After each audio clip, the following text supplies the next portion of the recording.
Shalom. Puji nama Tuhan, kita bersyukur hari ini kita kembali beribadah kepada Tuhan di minggu yang terakhir di bulan November. Ya, di minggu yang terakhir di bulan yang ke-11 di tahun ini. Sebentar lagi kita akan masuki bulan penuh kasih, yaitu bulan Desember, di mana kita akan merayakan Natal, merayakan sukacita kasih Tuhan dalam kehidupan kita. Haleluya. Baik, hari ini saya ingin kita belajar dari tema ini, digoda tapi tidak tergoda. Ya. Sama-sama coba bilang, digoda tapi tidak tergoda. Oke, siapa yang pernah digoda sih? Ya, pernah digoda enggak? Pernah. Tergoda enggak? Digoda apa dulu? Ya kan? Iya kan? Oke, ini ada gambar nih. Gambar tangan setan dan tangan manusia. Ya. Sudah saling berpegangan, tinggal ngambil keputusan. Mau terus atau mau lepaskan. Mau tergoda atau tidak tergoda. Mau melanjutkan atau tidak melanjutkan. Itu adalah sebuah keputusan dalam hidup kita. Ya. Saudara, Adam pertama yang diciptakan oleh Tuhan pada hari yang ke-6, sebelum Tuhan istirahat pada hari yang ke-7, itu tergoda. Ya. Padahal dia ada di taman yang memang spesial dikhususkan untuk manusia. Dan manusia bisa hidup di situ menikmati semua berkat yang tersedia di taman itu sudah. Tapi Adam masih tergoda ketika digoda. Nah, tapi Adam yang pertama, Adam yang kedua, yaitu Yesus Kristus, digoda tapi tidak tergoda. Kita adalah anak-anak Tuhan. Amin. Ya. Biasanya kalau kita anak-anak Tuhan, kita harus menjadi seperti Tuhan. Karena Kristen itu, nama Kristen itu diberikan pertama kali di Antioquia, di mana ketika orang-orang percaya di situ berkumpul bersama-sama, mereka di situ bertumbuh bersama-sama, dan orang-orang menyebut mereka Kristen. Ya, itu sapaan untuk orang-orang yang percaya kepada Yesus disebut dengan Kristen. Ya. Artinya Kristus kecil. Artinya orang yang mempercayai Kristus. Atau Kristus kecil. Jadi ketika ada orang lewat itu, Kristen. Jadi Kristen itu sebenarnya nama ejekan. Ya, yang diberikan kepada orang yang percaya kepada Tuhan Yesus. Mereka lihat, Kristen. Ya, seperti ada orang yang botak lewat gitu, botak gitu. Kan ejekan gitu kan. Ya, untung tidak ada yang botak di sini. Jadi tidak tersinggung gitu kan. Botak. Nah, Kristen itu disebut itu, saudara. Kristen artinya Kristus kecil. Orang yang mengikuti Kristus dan menghidupi apa yang telah Yesus lakukan, apa yang Kristus lakukan. Mereka hidup bertekun di dalam doa dan mereka mencerminkan sebagaimana Kristus mengasihi banyak orang. Mereka mengajar banyak orang, bahkan mereka menolong banyak orang, mendoakan banyak orang, dan orang boleh mengalami kesembuhan demi kesembuhan lewat perbuatan-perbuatan yang mereka lakukan, karena mereka melakukan seperti apa yang Yesus lakukan. Nah, hari ini kita baca bersama-sama ayat firman Tuhan dalam Matius pasal yang keempat, ayat 1 sampai ayat yang ke-11. Kita baca bersama-sama ayat firman Tuhan ini, saya baca ayat yang ganjil. Bapak Ibu baca ayat yang genap seterusnya sampai ayat yang ke-11. Diberi judul pencobaan di padang gurun. Maka Yesus dibawa oleh Roh ke padang gurun untuk dicobai iblis.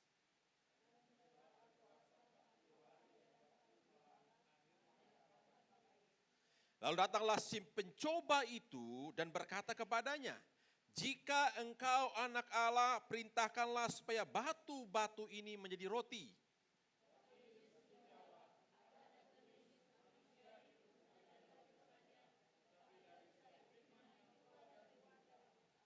Kemudian iblis membawanya ke kota suci dan menempatkan dia di bumbungan bait Allah.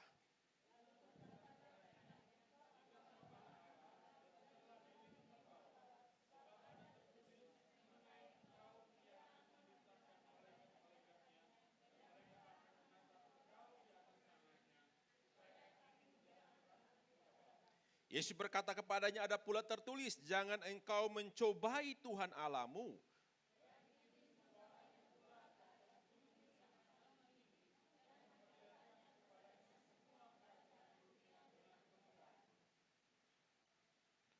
Dan berkata kepadanya, semua itu akan kuberikan kepadamu jika engkau sujud menyembah aku.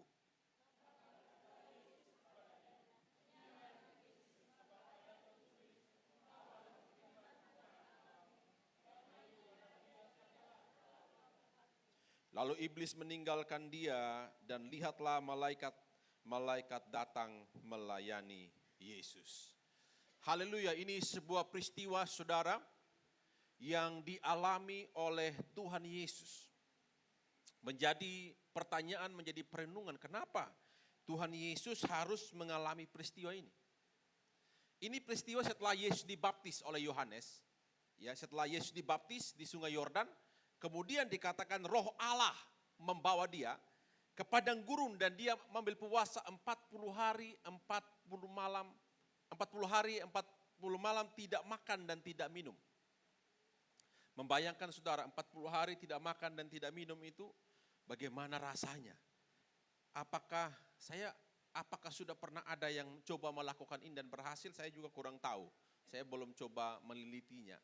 Tapi yang saya tahu itu ada 3 hari 3 malam. Itu yang kita sebut dalam istilah puasa Ester. Orang puasa 3 hari 3 malam, itu aja udah susah payah. Saya belum pernah lakukan puasa Ester itu saudara. 3 hari 3 malam tidak makan tidak minum, belum pernah. Selama saya mengenal Tuhan, melayani Tuhan, belum pernah saya mencoba melakukan puasa ini. Karena puasa ini kalau itu tidak datang dari tuntunan Tuhan, jangan coba lakukan. Ya. Jangan coba lakukan, maka itu akan memberbahaya bagi dirimu. Ya, kecuali itu terpaksa, berbeda dengan terpaksa. Tapi kalau ketika kamu melakukan dengan sebuah hal yang memang Tuhan tuntun untuk kamu harus lakukan, maka lakukan. Dan memang Yesus melakukan ini karena Roh Allah yang menuntun dia ke padang gurun dan membawa dia pergi untuk puasa 40 hari 40 malam. Tidak makan dan tidak minum. Ini sebuah hal perkara yang tidak mudah, yang Yesus harus alami. Dan di padang gurun itu, ketika dia lagi dalam kondisi puasa, kondisi tidak makan, tidak minum, seorang diri di padang gurun. Saudara, tidak ada yang tinggal di padang gurun. Ya, tidak ada yang tinggal di sana, tidak ada rumah di padang gurun pasti. Tidak ada pohon, yang ada mungkin hanya pohon korma. Ya, panasnya, teriknya luar biasa. Beberapa hari ini kita merasakan panas ya, sekitar 33-36 derajat gitu kan. Ya, itu panasnya itu udah gerahnya luar biasa. Bayangkan kalau di padang gurun sampai 42 derajat itu panasnya. Itu panasnya luar biasa, saudara. Ya. Dan kondisi itu kondisi yang tidak menyenangkan bagi orang yang puasa. Sudah puasa di kondisi panas, tidak ada tempat untuk berteduh, tidak ada orang yang bisa kalau terjadi apa bisa dibantu, bisa ditolong gitu kan. Tapi itu terjadi. Nah, kenapa Roh Allah mengizinkan untuk membawa Yesus harus mengalami pencobaan di padang gurun, menghadapi seperti itu. Itu yang kita mau lihat hari ini. Nah, dalam peristiwa ini ada 3 hal yang kita bisa lihat. Yang pertama, bukan saja manusia yang bisa dicobai oleh iblis, tetapi Tuhan Yesus pun bisa dicobai. Jadi hal yang pertama saudara, Tuhan Yesus ingin menunjukkan sebenarnya, Tuhan ingin menunjukkan bahwa bukan hanya manusia yang bisa dicobai oleh iblis, Tuhan Yesus pun bisa dicobai. Ya. Ada hal yang perlu kita belajar. Jadi Tuhan Yesus ingin memberi contoh kepada kita bagaimana ketika kita digoda tapi tidak tergoda. Nah, itu Tuhan Yesus kasih contoh. Menarik saudara, saya suka dengan Tuhan saya. Dia selalu kasih contoh. Kasih contoh bagaimana menolong orang. Dia kasih contoh. Kasih contoh bagaimana mengasihi musuh, dia kasih contoh. Dia kasih contoh bagaimana berdoa kepada Tuhan, kepada Bapa. Dia ajarkan kepada muridnya doa Bapa kami. Dia kasih contoh bagaimana ia berbelas kasihan kepada orang, dia kasih contoh. Dia kasih contoh bagaimana berdoa yang mendatangkan mujizat, dia kasih contoh. Dan terakhir dia beri contoh yang sangat penting bagi kita. Karena ini saudara, bukan perkara yang bisa saudara kita bisa kalau itu makanan kita bisa bilang tidak. Ini kalau godaan iblis lebih daripada makanan. Ya kan? Lebih daripada godaan manusia, saudara. Ini godaan iblis. Dia ini dikatakan, saudara, diabolos. Dalam bahasa Yunani iblis disebut dengan diabolos. Atau Belzebul. Bapa dari segala pendusta. Bapa dari segala pembohong. Bapa dari segala hal yang busuk. Itulah iblis. Dia tahu bagaimana dia sangat licik, dia sangat pintar, bagaimana mencari kelemahan manusia dan membuat manusia jatuh dalam dosa. Terbukti manusia pertama yang begitu kudus, yang begitu unik, yang diciptakan langsung oleh Bapa dari surga, saudara. Yang dihembuskan roh Allah dalam dirinya dan dia hidup oleh roh Allah dalam dirinya, itu pun tergoda. Dan akhirnya pun jatuh di dalam dosa. Dan Yesus ingin menunjukkan, saudara, bahwa dia adalah Adam yang kedua yang datang walaupun dia digoda tapi tidak tergoda. Dan dia memberi contoh bagi kita bagaimana supaya kita tidak tergoda walaupun kita digoda berkali-kali. Saudara, dalam apa yang kita baca 3 kali Yesus digoda dengan cara yang berbeda-beda. Yang menjadi unik, kenapa Tuhan Yesus ikut aja dengan iblis? Karena itu, saudara, sekali lagi Tuhan ingin kasih contoh kepada murid-muridnya, bahkan kepada kita hari ini yang percaya kepada Tuhan, gereja yang disebut gereja yang percaya kepada Tuhan. Dia kasih contoh bagaimana kita hidup di dunia ini, yang pasti ada iblis yang berusaha untuk menggoda kita, supaya kita menjadi bilangan dia, supaya kita menjadi pengikut dia, bersama-sama dengan dia di neraka nanti, di kekekalan itu, saudara, dan kita menjadi bagian dalam penderitaan itu. Itu tujuan iblis. Iblis mencari pengikut. Ya. Makanya Tuhan kasih contoh bagaimana supaya tidak digoda tapi tidak tergoda. Kemudian, saudara, bagaimana kita bisa memaknai pencobaan bukan saja karena dosa, tapi karena ada rencana Allah di dalamnya. Jadi iblis itu menggoda, tidak semuanya itu karena dosa. Tapi ada rencana Allah dalam setiap hal yang kita alami. Dalam setiap godaan yang kita alami. Itu kadang-kadang ada rencana Allah. Ada maksud Tuhan di dalamnya. Dengan tujuan supaya kita melihat bagaimana kebaikan Tuhan terjadi. Bukan hanya karena dosa. Ujung-ujungnya dosa bukan. Tapi memang Tuhan punya rencana. Ketika kita menghadapi persoalan itu, apa kita tergoda atau tidak tergoda? Bukan karena dia hidup di dalam dosa, enggak. Bisa juga karena dosa.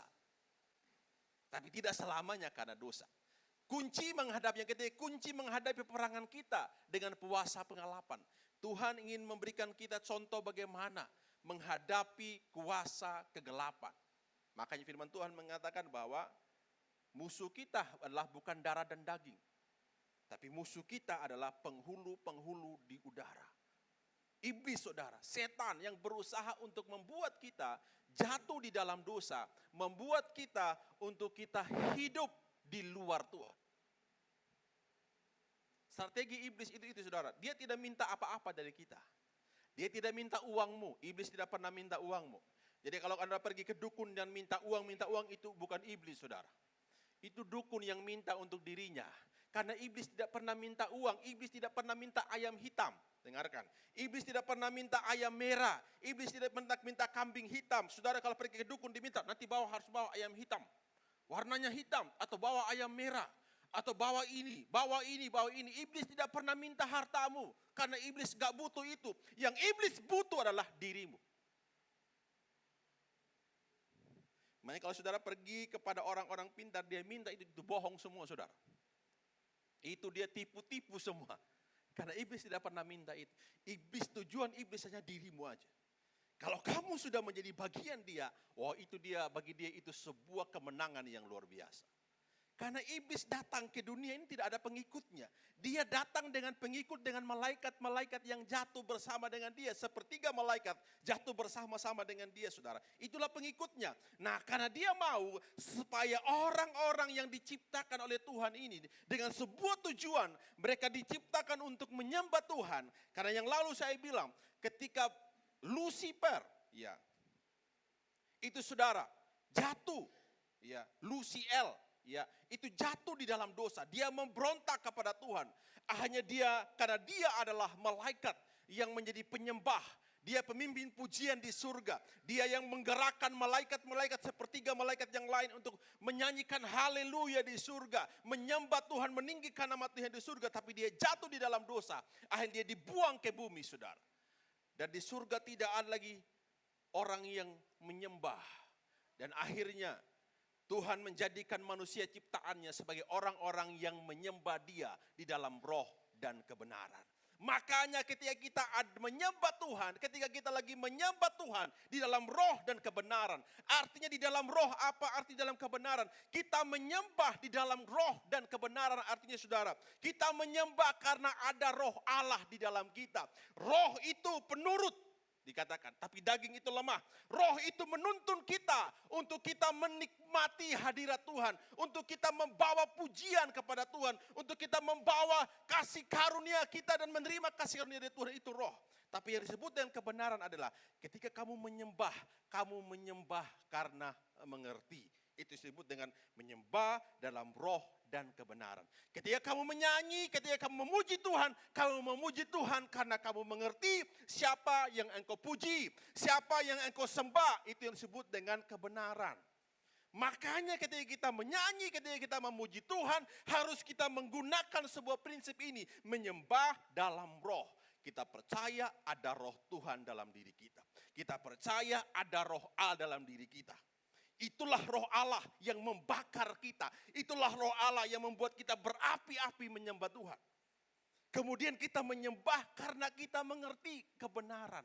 Kita tahu kenapa kita menyembah. Kita tahu siapa yang kita sembah. Kita tahu kita orang yang ditebus oleh darah Kristus. Kita tahu kita yang telah diselamatkan. Kalau hari ini saya memuji Tuhan, karena saya orang yang diberkati. Saya orang yang telah ditebus dengan darah yang mahal. Saya orang yang telah diselamatkan. Itu yang disebut dengan menyembah dalam roh dan kebenaran. Jadi ketika saudara menyanyi, menyanyilah dengan sebuah pengertian.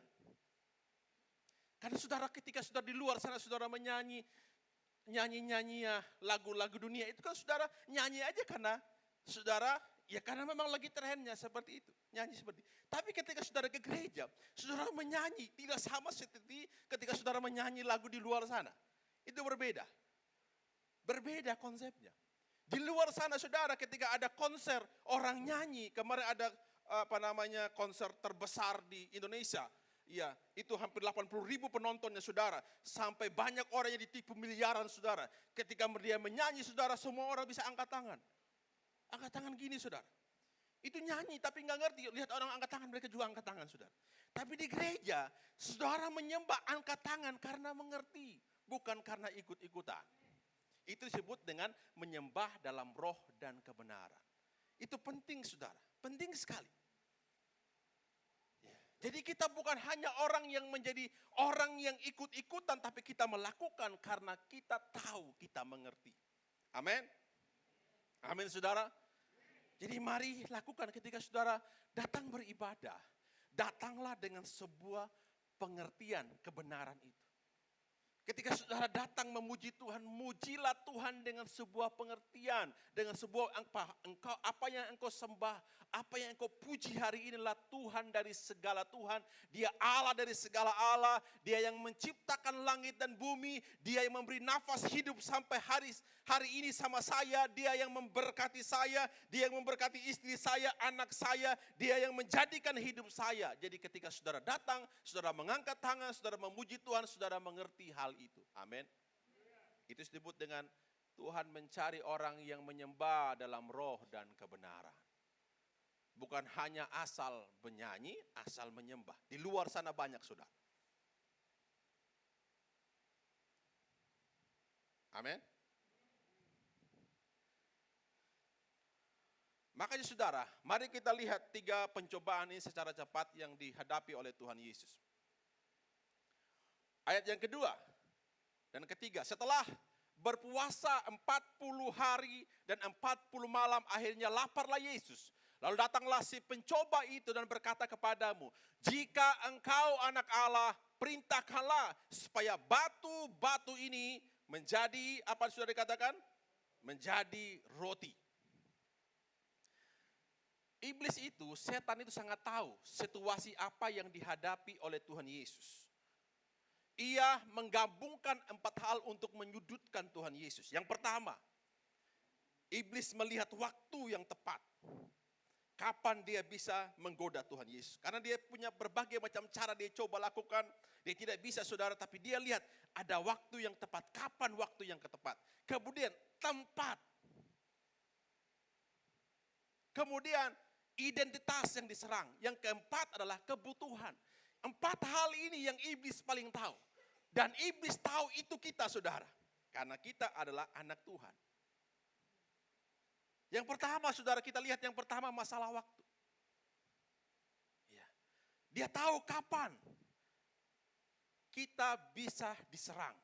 Kapan waktunya kita bisa jatuh di dalam dosa. Kapan waktunya kita bisa digoda dan kita bisa tergoda. Dia lihat waktu. Kita lihat, saudara. Dan setelah berpuasa 40 hari, 40 malam, akhirnya laparlah Yesus. Waktu apa, saudara? Waktu dia lapar. Iblis itu tahu kelemahan manusia. Tuhan Yesus itu manusia juga, saudara. Dia Tuhan 100%, tapi dia juga manusia 100%. Yesus juga tahu lapar. Dan kondisi lapar itu kondisi yang tidak mudah. Kondisi yang tidak mudah. Gampang tergoda ketika lapar. Iya ya? Iya. Anak saya bilang, bapak dah gitu. Saya kalau lapar, saudara, enggak bisa. Serius. Makanya istri saya paling tahu. Kalau dilapar di mobil itu, kalau lapar tidak boleh ada yang ngomong. Itu bahaya, saudara. Iya. Itu perang dunia ketiga. Jadi ketika lapar harus pertama, tidak ada yang boleh singgah di sini dulu, singgah di sini ada. Harus pergi cari makan dulu yang pertama. Ya. Karena itu paling berbahaya. Makanya, saudara, iblis tahu waktu di mana dia bisa menggoda kita. Ketika kita bersoalan mengenai masalah perut, itu waktu yang tepat. Iblis bisa mengambil alih seluruh hidup kita. Hati-hati, saudara. Dia lihat waktu yang tepat. Kapan, saudara? Kapan, saudara? Karena ketika lapar itu, saudara, kita kan jadi emosi tidak stabil. Benar enggak? Iya kan? Tidak tahu ya, mungkin perlu diteliti kali ya. Saya mau perlu tanya ke dokter. Kenapa lapar itu membuat kita mudah sekali marah ya? Apakah karena ada hormon-hormon yang tiba-tiba naik gitu ke kepala gitu kan? Atau darah langsung naik, langsung mendidih, saudara? Iya kan? Ada sini yang lapar diam-diam saja gitu. Dan dia, kasihan sekali hidupmu.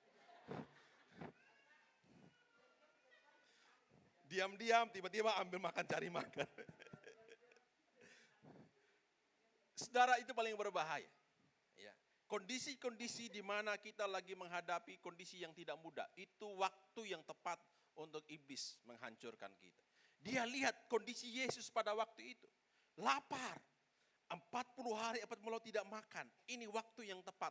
Makanya dia goda dengan apa? Maka Yesus dibawa Roh Allah ke padang gurun untuk dicobai. Dia goda dengan apa, saudara? Dia goda dengan makanan. Dia bilang ubah roti itu, batu itu jadi roti. Dia perintah Tuhan Yesus, saudara. Harusnya dia yang perintah Tuhan, yang Yesus yang perintah dia. Tapi dia perintah Tuhan Yesus. Apakah Tuhan Yesus bisa rubah batu itu jadi roti? Bisa, sangat bisa, saudara. Tapi Yesus tidak nurut. Kalau dia nurut, akhirnya dia tergoda. Bisa aja karena pingin, iya benar ya, anakku, iblis, kamu punya solusi yang tepat. Bisa aja Tuhan Yesus bilang kan. Orang kalau lapar itu pikirannya nggak jernih, saudara. Serius. Iya. Gemetar, saya bisa gemetar tangannya, saudara. Apapun ngomong, apapun tidak fokus. Kalau orang lapar itu tidak fokus, saudara. Ngomong apapun semuanya bisa blank.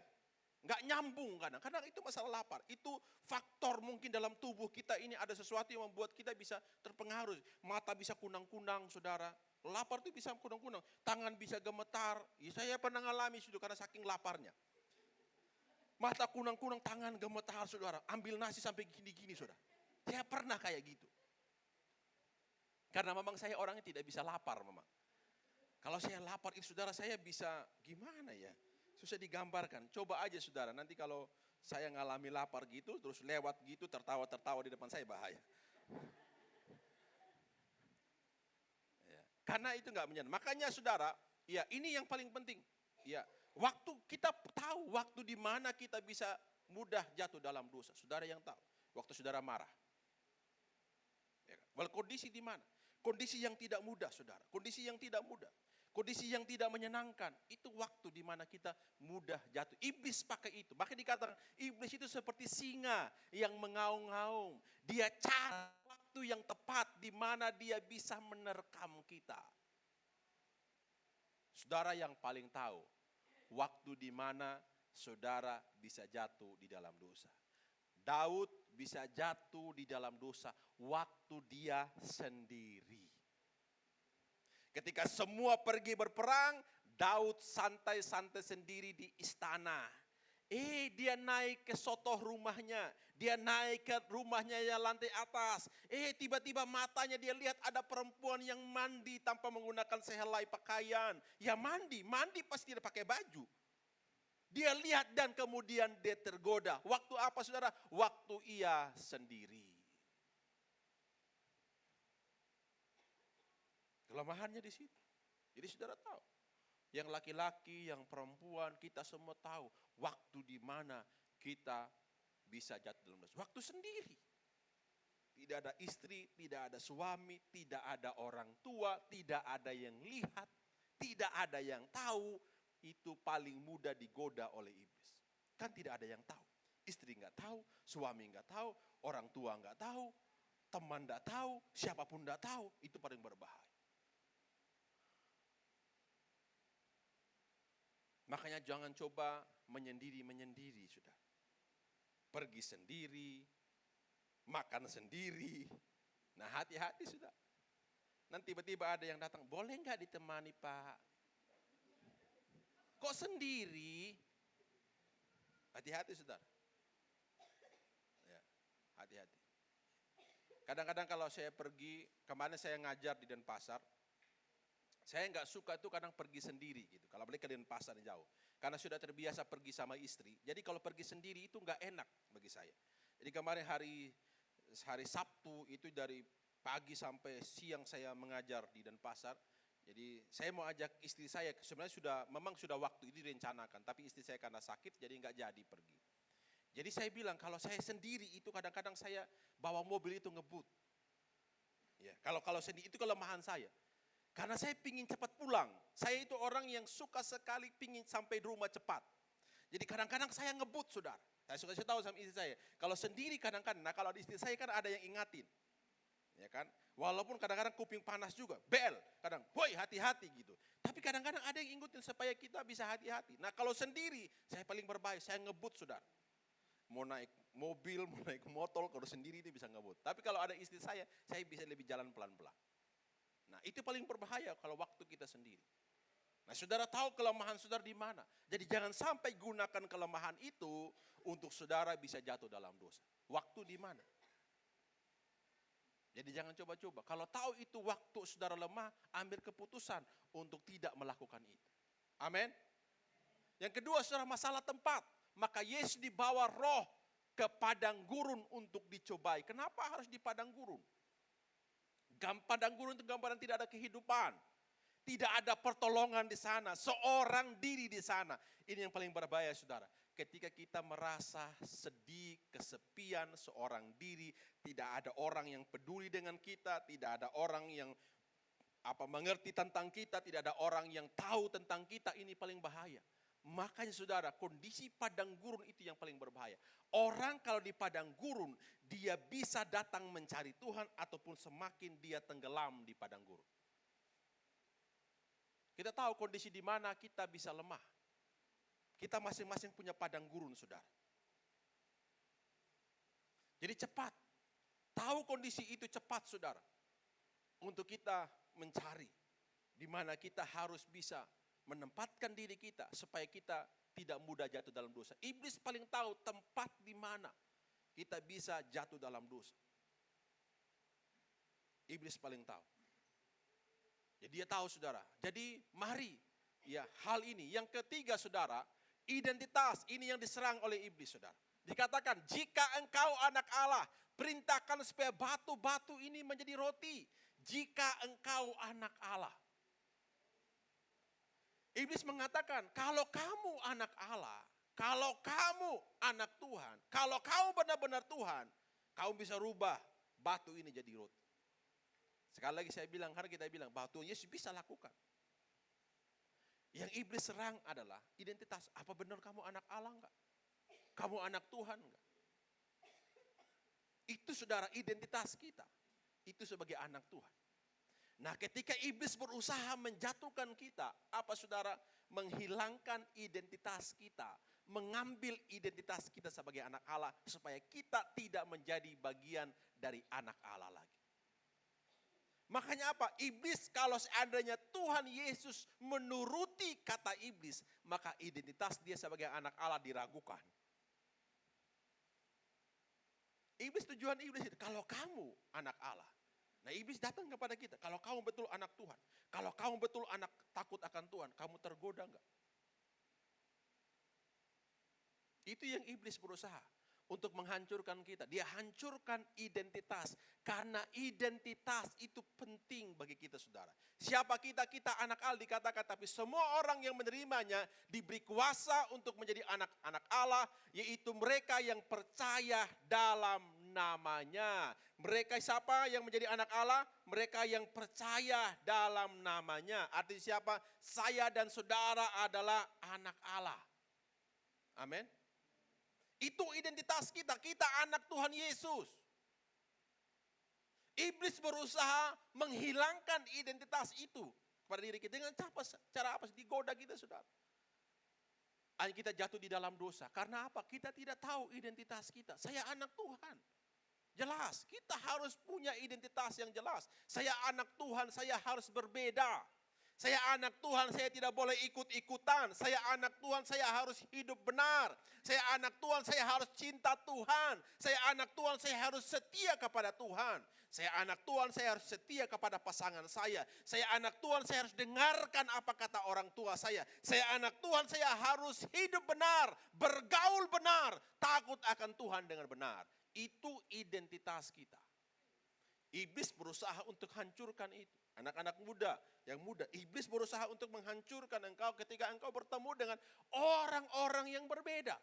Mereka tidak punya identitas karena mereka di luar Tuhan. Mereka bisa lakukan apapun dengan identitas yang mereka terima, identitas dunia mereka. Mereka bisa buat apa karena itu identitas mereka. Identitas kita sebagai anak Tuhan, tidak boleh.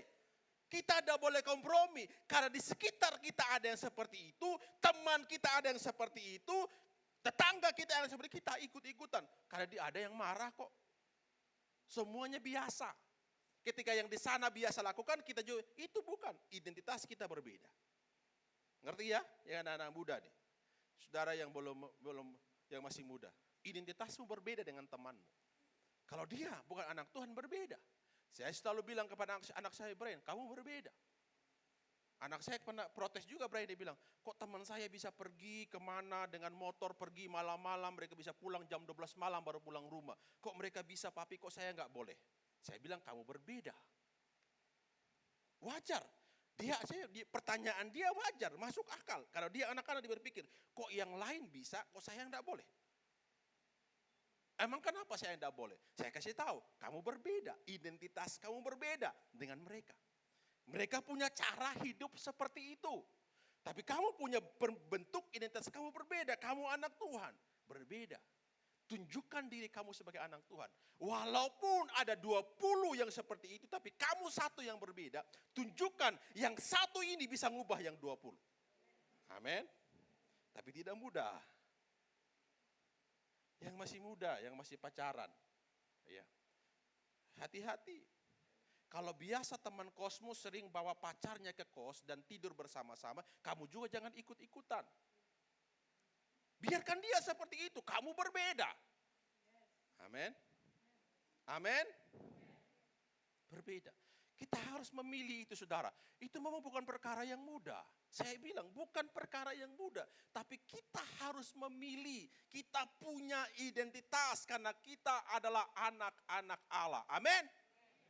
Kemarin saya bilang kan, kalau di temanmu seluruh dunia nyontek, apakah kamu mau nyontek? Enggak. Kalau dulu seluruh dunia melakukan hal seperti apa, kamu mau lakukan juga enggak? Kan kita ngerti, kita orang benar, identitas kita jelas. Kita harus berbeda, amin? Saudara, yang keempat, saudara. Iblis itu tahu yang keempat adalah masalah kebutuhan. Jika engkau anak Allah, perintahkanlah supaya batu-batu ini menjadi roti. Tuhan Yesus memang butuh makanan. Karena dia sudah selesai puasa. 40 hari, waktunya dia buka puasa. Dan iblis paling tahu saat-saat yang paling genting ini adalah saat-saat di mana Tuhan Yesus harus cari makan. Gak ada warung di padang gurun, gak ada rumah di padang gurun yang bisa Tuhan Yesus singgah dan beli roti atau minta roti. Gak ada sumur di padang gurun di mana dia bisa timba air dan minum air. Gak ada apa-apa. Yang ada hanya batu dan pasir di padang gurun. Apa yang iblis bilang? Rubah batu-batu itu menjadi roti. Karena Yesus memang butuh makan. Saudara, ini yang paling berbahaya. Kadang iblis serang kita karena masalah kebutuhan. Masalah perut kita. Iblis bilang, enggak apa-apa, kamu ambil gak ada yang tahu. Udahlah, itu yang jaga warung lagi di belakang. Kamu ambil aja itu, nanti kamu masukin saku, udah kamu pergi. Iblis itu paling tahu, saudara. Dia suka pembisik yang paling unggul. Saudara, dia punya cara bagaimana dia bisikin kita supaya kita lakukan. Udah enggak apa-apa, kamu ambil aja di kantor itu, udah ada yang tahu, kamu pulang. Bosmu itu gak urus kamu, udahlah, kamu ambil aja. Diambil, saudara. Hati-hati. Apalagi di saat kita lagi benar-benar butuh. Banyak, saudara. Kita lagi butuh, anak kita butuh minum susu. Kita pergi di warung, lihat, ini tidak ada yang jaga, ambil susu. Karena lagi butuh itu, saudara. Kita butuh, anak kita harus bayar SPP. Kita tahu kita lagi pegang uang. Punya kantor, punya tempat pekerjaan di mana.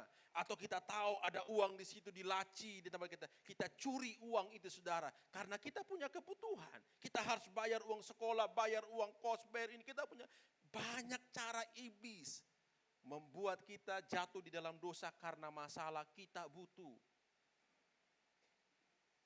Amin. Makanya hati-hati, saudara. Hati-hati, benar-benar.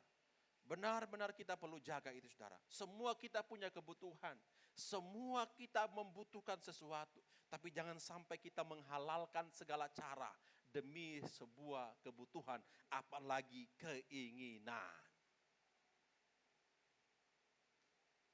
Karena ingin sesuatu kita bisa menghalalkan segala cara. Apapun kita lakukan. Hati-hati. Ya, hati-hati, kita perlu betul-betul menjaga hidup kita. Saya dan saudara perlu belajar untuk ini, saudara.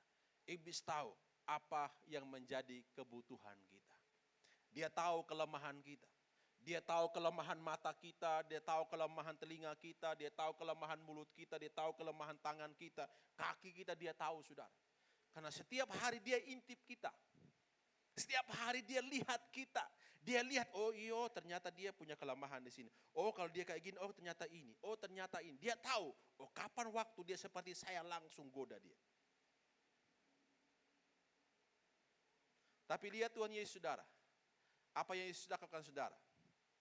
Ya. Setan tahu titik lemah kita dan setelah akan menyerang titik lemah kita. Di saat kita sakit berat. Dan ada teman yang cerita tentang dukun yang hebat. Ini paling berbahaya, saudara. Ada saudara, ada teman yang lagi sakit nih.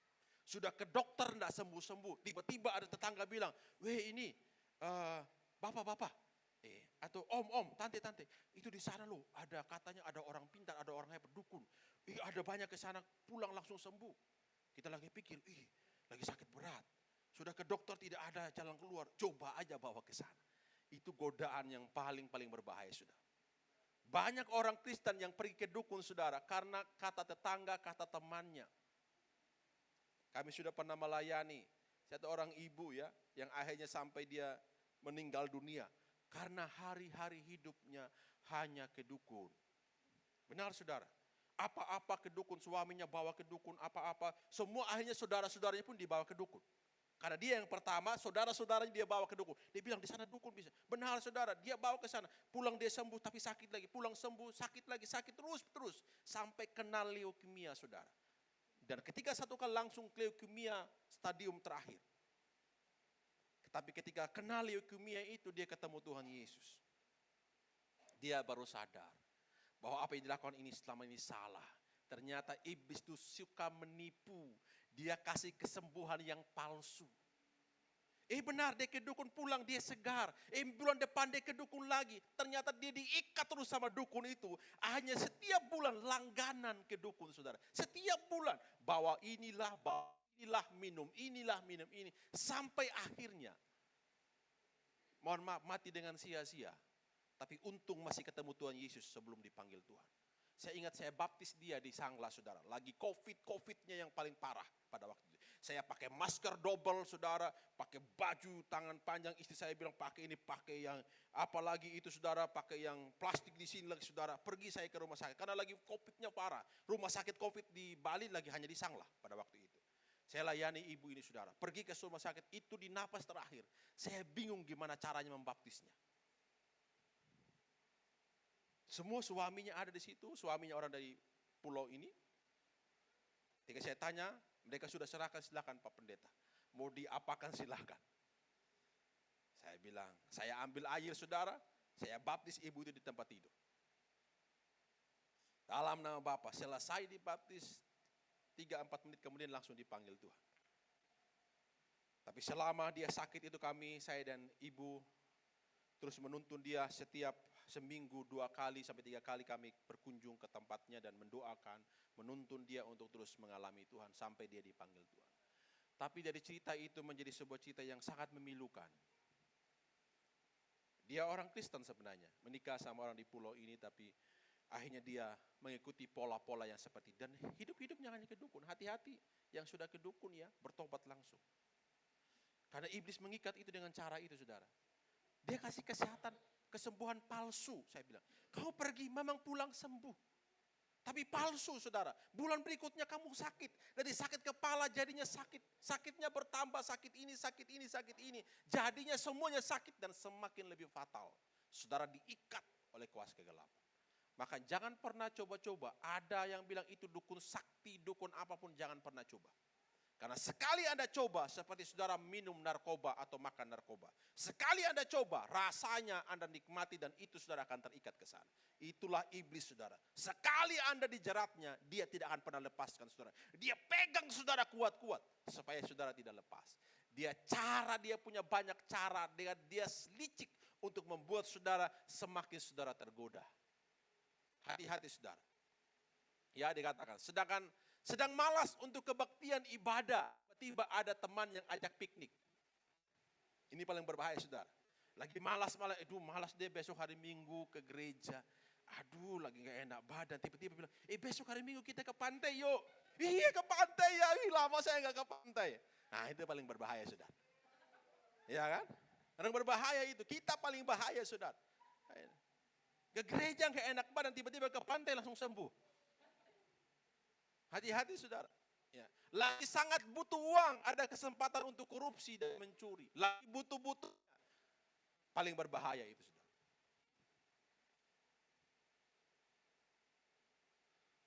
Makanya cara Yesus untuk mengalahkan iblis dengan Tuhan Yesus berkata, ada tertulis.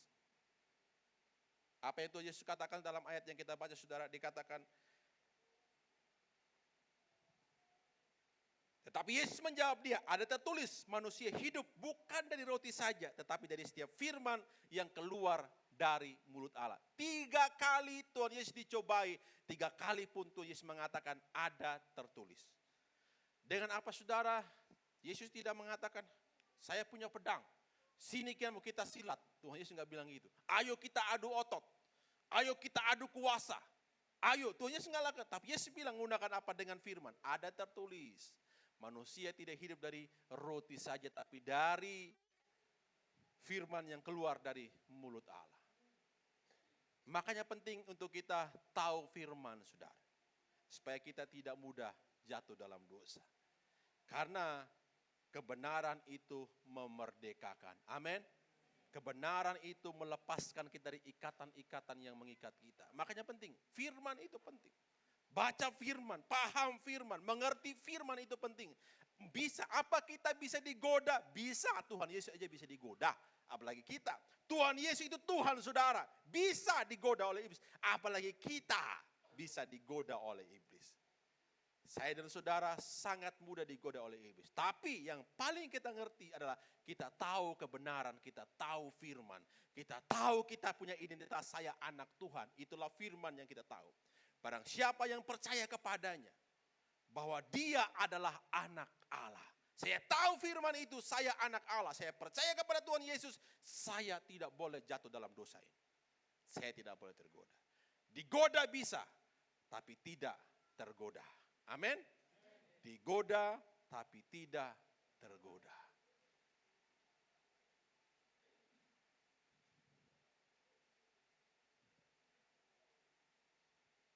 Makanya seorang bapak reformasi yang diperingati tanggal 30 Oktober, namanya Martin Luther. Dia menulis seperti ini, saudara. Dia bilang, saya tidak bisa melarang burung terbang di atas kepala saya. Martin Luther bilang, saya tidak bisa melarang burung itu terbang di atas kepala saya. Bagaimana saya larang? Saya tidak bisa melarang, di haknya dia.